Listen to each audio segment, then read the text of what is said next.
Ky që po shihni është një prej pallateve më të famshëm të Jordanisë, i ndërtuar thuajse 1400 vjet më parë. Është pjesa e recepcionit, pra holli i pallatit. Do t'ju tregoj pak detajet e pallatit dhe më pas se si duket nga jashtë. Kjo është hyrja e pallatit.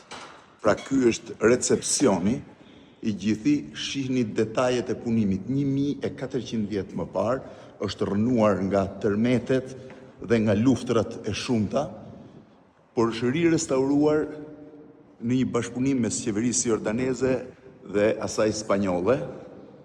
Ky është vetëm pjesa e parë e hollit të recepcionit dhe është i gjithi me detaje shumë interesante.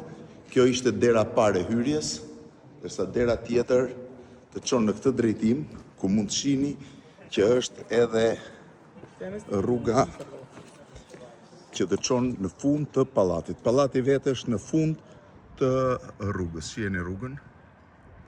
Është një nga vendet më të bukura për të vizituar në Jordani, në Amman, edhe flamuri jordanez. Është fantastike e gjithë zona rreth e rrotull.